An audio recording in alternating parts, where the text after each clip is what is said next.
Amadas irmãs e irmãos, estamos iniciando mais um culto. Juntos, porque unidos e unidas em torno da palavra de Deus e do desejo de estarmos em comunhão com Ele. Convido a que estejamos abrindo as nossas Bíblias no Salmo de número 146. Ele nos diz assim: Aleluia! Louva, ó minha alma, ao Senhor, louvarei ao Senhor durante a minha vida. Cantarei louvores ao meu Deus enquanto eu viver. Não confieis em príncipes, nem nos filhos dos homens, em quem não há salvação. Sai-lhes o espírito e eles tornam ao pó. Nem nesse mesmo dia perecem todos os seus desígnios. Bem-aventurado aquele e aquela que tem o Deus de Jacó por seu auxílio, cuja esperança está no Senhor, seu Deus, que fez os céus e a terra, o mar e tudo o que neles há, e mantém para sempre a sua fidelidade, que faz justiça aos oprimidos e dá pão aos que têm fome. O Senhor liberta os encarcerados. O Senhor abre os olhos aos cegos.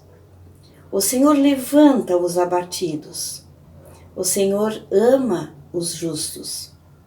O Senhor guarda o peregrino, ampara o órfão e a viúva, porém transtorna o caminho dos ímpios.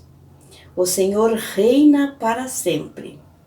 O teu Deus, ó Sião, reina de geração em geração. Que Deus abençoe a leitura feita da sua palavra.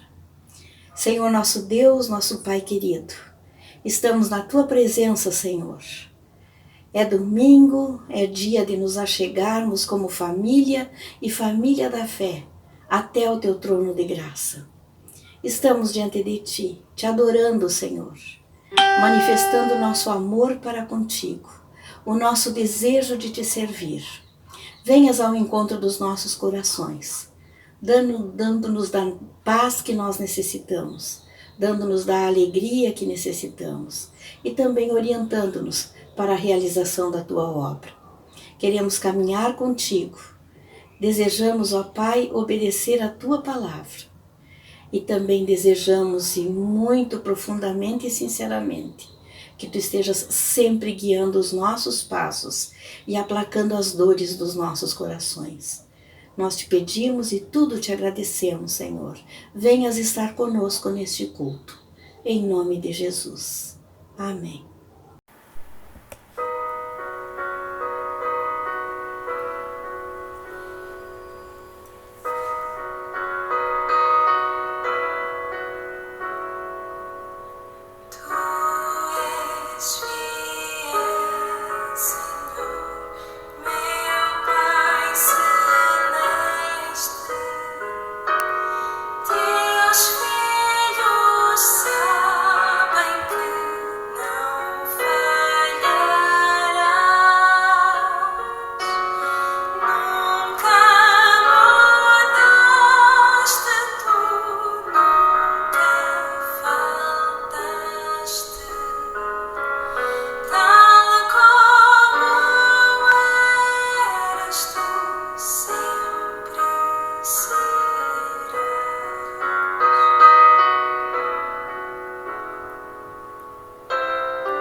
pouco tropeçou.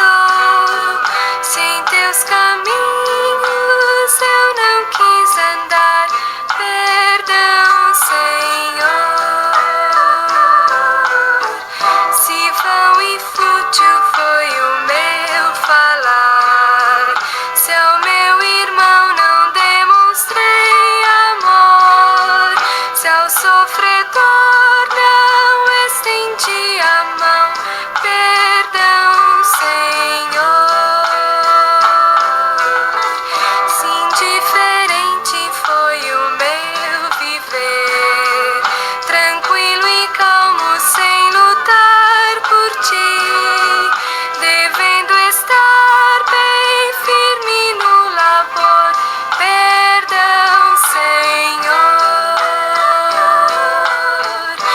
Escuta, ó Deus, a minha oração e vem livrar-me de incertezas mil. Transforma a minha vida entregue a ti.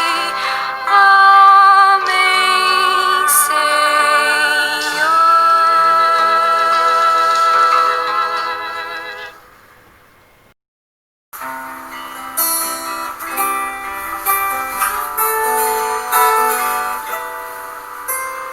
Teu o que somos e tudo o que temos, ó Senhor, pra reconhecer que só Tu és o Salvador, pra retribuir e ofertar com o pão e o vinho nossa vida em Teu altar. Recebe, Senhor, nossa vida, palavras e ações. Seguimos fazendo discípulos em todas as nações. Recebe, Senhor, nossa oferta, é de coração e com todo amor somos Teus, ó Senhor.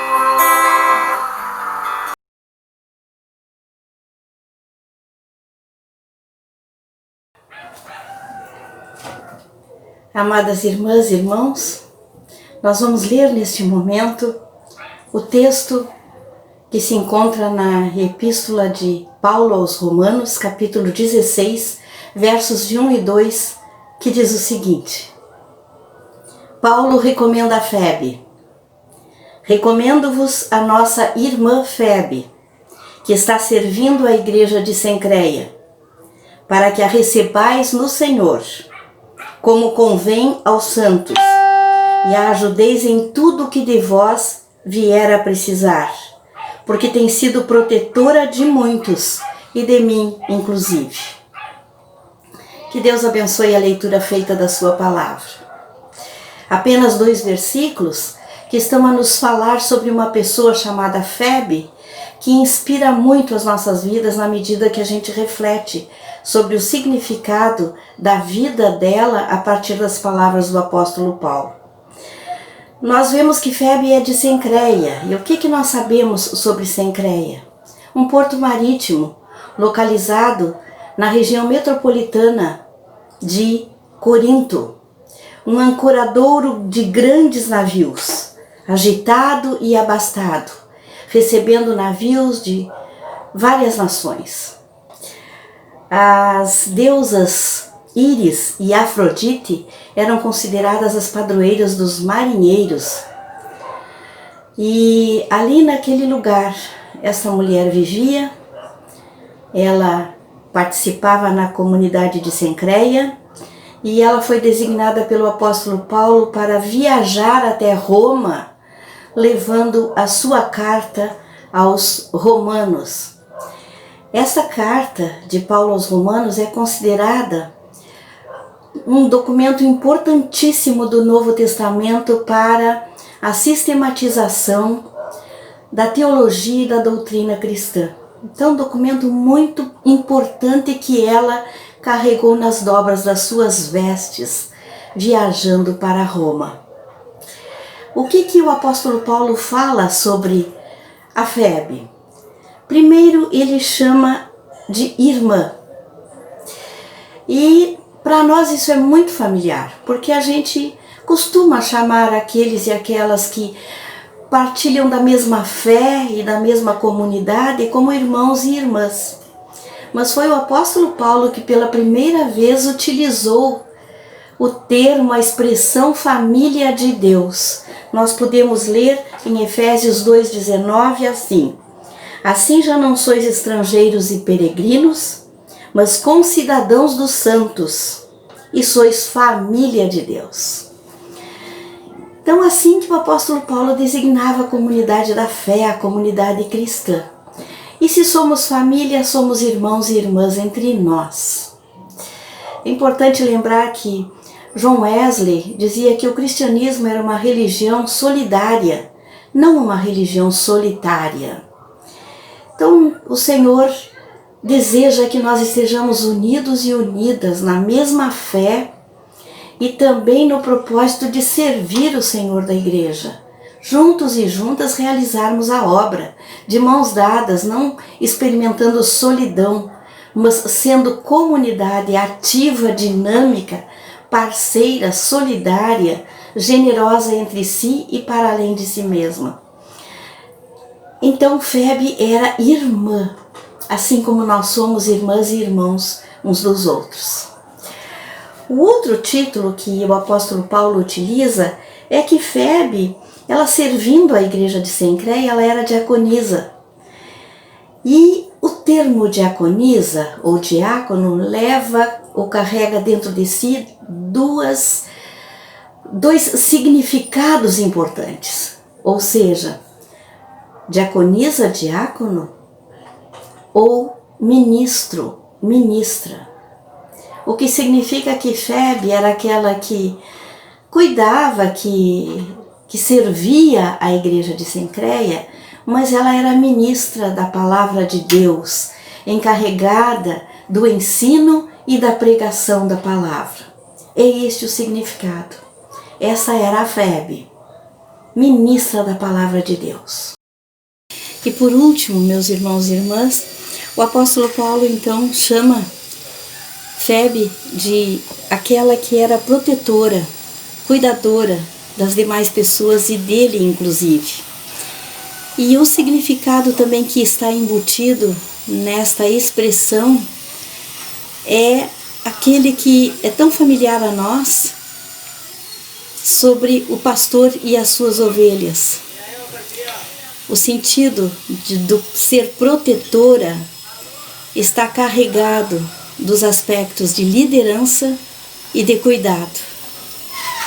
Então a Febe, ao que tudo indica, ela era uma grande líder e ela tomava cuidado da comunidade, ela era a administradora.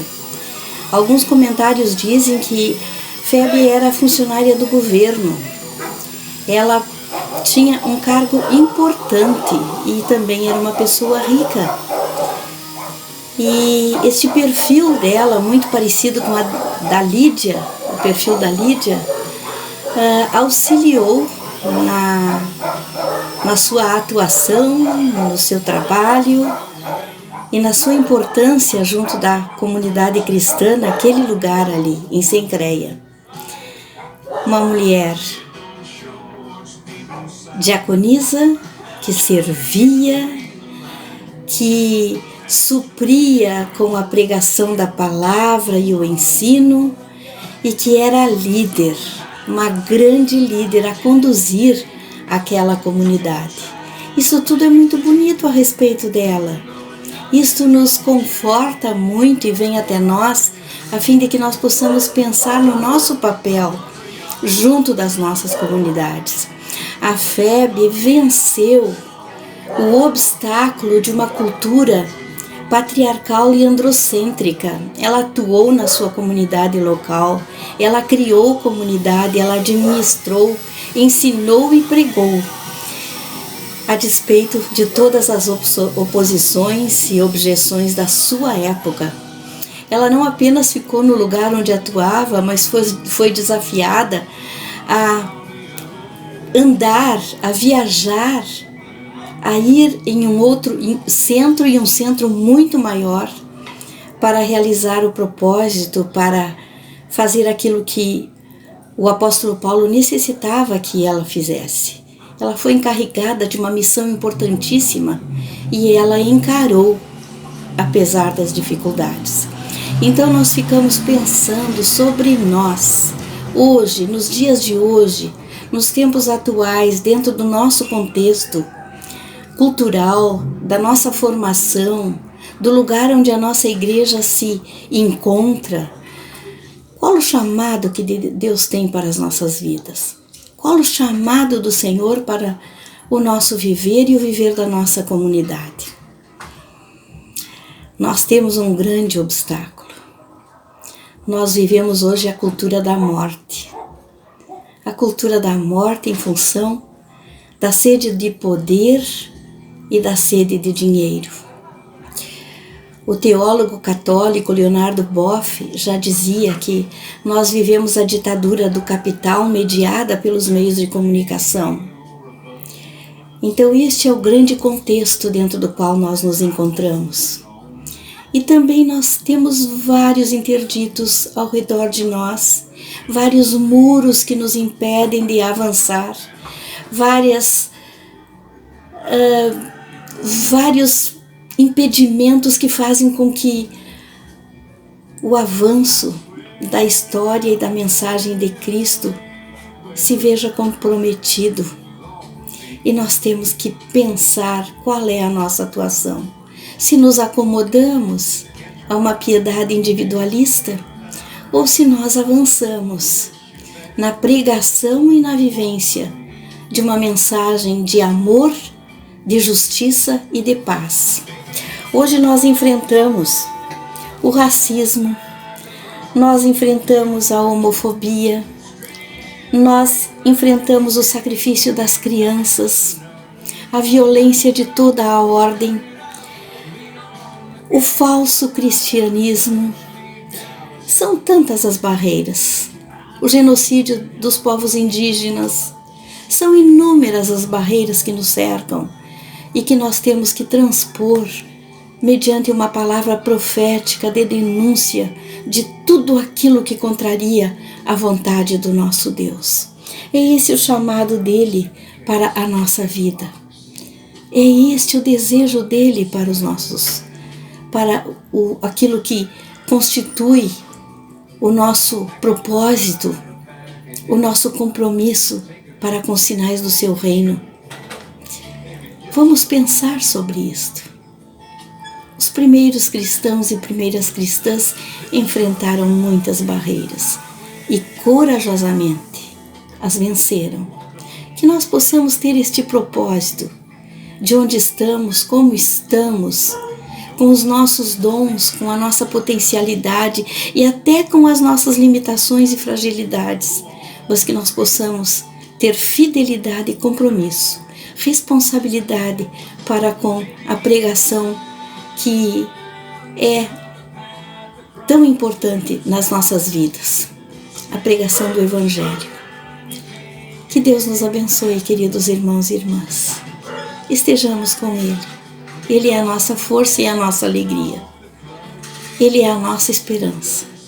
Mas a nossa esperança precisa ser ativa.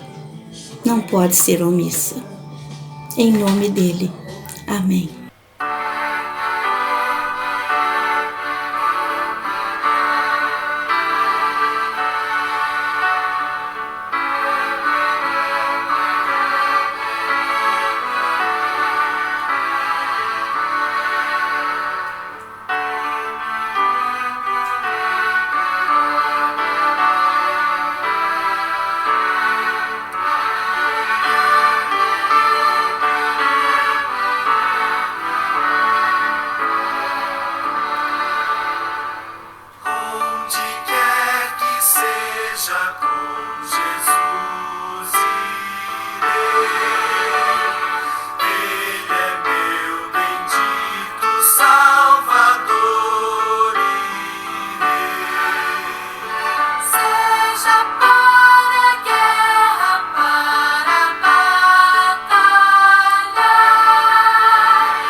Oremos, irmãos e irmãs.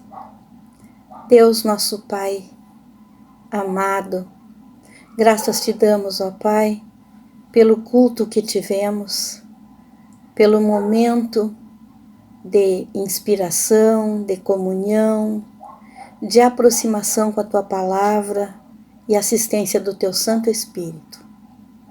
Graças te damos, ó Pai, e pedimos-te que Tu estejas conosco ao longo de mais esta semana. Tu és o nosso Deus, nós te amamos e te servimos. Habita em nós muita fragilidade, habita em nós limitações e pecado, mas nós colocamos-nos na Tua presença, suplicando a Tua misericórdia, o Teu perdão, pedindo, Senhor, que Tu estejas conosco durante cada dia, que Tu possas estar aplacando as nossas ansiedades, as nossas angústias, que Tu possas estar aliviando as nossas dores e também, Senhor, dando-nos a esperança, a alegria, a certeza de que Tu estás cuidando de nós e do nosso futuro. Abençoa as nossas famílias, se presente com cada um e cada uma conforme as suas necessidades. A Tua palavra, Senhor, diz: aquietai-vos e sabei que eu sou Deus. E a Tua palavra também nos diz: lançando sobre Ele toda a vossa ansiedade, porque Ele tem cuidado de vós. Ó Pai querido, nós estamos num período longo de isolamento social, do perigo de uma doença, enfim, Senhor, e nós precisamos muito que Tu nos supras de paz, de confiança em Ti, e que Tu nos dês a criatividade do Teu Santo Espírito para bem administrarmos este tempo difícil que nós estamos passando. Abençoa, Pai querido, todas as pessoas envolvidas com a área da saúde, sê com elas dada a Tua proteção, do Teu cuidado. Abençoa nossos familiares que continuam cumprindo horários de trabalho. Abençoa, Senhor, as pessoas enfermas da nossa comunidade e das nossas relações. Cuida de cada um e de cada uma de nós. Colocamos os dias futuros nas Tuas preciosas mãos e descansamos em Ti, porque a Tua palavra nos garante. Entrega o teu caminho ao Senhor, confia nele e o mais Ele fará. Nós estamos colocando as nossas vidas nas Tuas mãos. O caminho das nossas vidas nas Tuas mãos e das vidas daqueles e daquelas que nós amamos. Cuida de todos e de todas, ó Pai, de longe e de perto. É o que nós te pedimos em nome de Jesus, que nos ensinou a orar a Ti dizendo: Pai nosso que estás nos céus, santificado seja o Teu nome. Venha o Teu reino, seja feita a Tua vontade, assim na terra como nos céus. O pão nosso de cada dia nos dá hoje. E perdoa as nossas dívidas, assim como nós perdoamos aos nossos devedores. E não nos deixes cair em tentação, mas livra-nos do mal, pois Teu é o reino, o poder e a glória para sempre. Amém, Senhor. O Senhor te abençoe e te guarde. O Senhor faça resplandecer o seu rosto sobre ti e tenha misericórdia de ti. O Senhor sobre ti levante o seu rosto e te dê a paz. Amém.